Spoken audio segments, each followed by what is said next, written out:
What up mga chicken? Day off natin ngayon. Luto tayo ng breakfast in bed ni Mrs. Panis. Mukhang maganda bigayan na.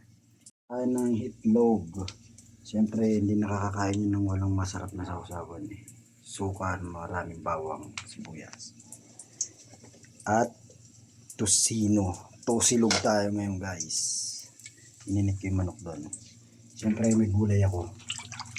Gulay-gulay lang tayo, dahon ng ampalaya saka alokbate.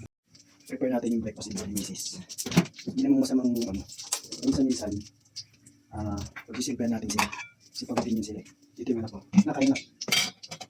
So, breakfast in bed si mama namin ngayon kasi ano siya? Init ah. Ano siya? Ay, walang kantakan. Ito. Saka natin. Let's go. Nakain na. Nakama. Ano pa? Ang over siya, yung over. Ito natin siya ng rice. Siyempre dapat ano yan. To the level yung diba? Breakfast in bed. Madalas ko naman ginagawa ito. Siyempre, hindi ko na binablog baka sabihin yung plastic. Plastic. Sabay kami.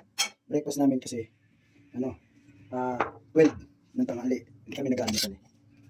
Breakfast at saka na to? Lunch. Sabay. Bigyan natin na. Nga pala, Mother's Day din pala ngayon. Kaya huwag muna natin siyang pakilusin.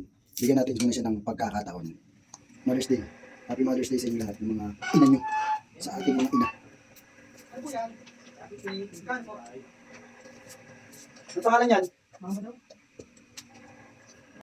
May gulay tayo guys. Ano tayo eh. Panggap na healthy. Dahon. Tanim ko yan, damo-damo, yung alokbate sa kadahon ng ampalaya. Tanim kong sarili. Let's go, plating tayo guys. Plating. Dito si kuya namin.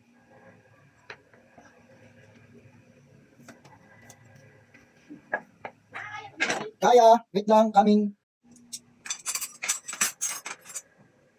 Let's go guys. Malamig pa yung sambal ko. Breakfast in bed tayo ni mama, dahil Mother's Day, Happy Mother's Day. Na akong gagawin kung hindi, dyan lang. Let's go. Please get tayo. Tatlong boil eh? Okay. Cut daw. Happy Mother's Day. Open yung lights. Yes. Happy Mother's Day. Hey. So, breakfast and bread. Breakfast and bread. Let's go guys. Ganyan tayo.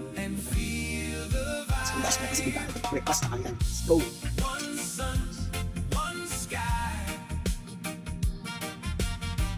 Let all the worries just drift on by. We're dancing till the morning light. Everything will be alright. Let the cynics have their little games, whispering all their bitter names. There is one truth I'd really love to share.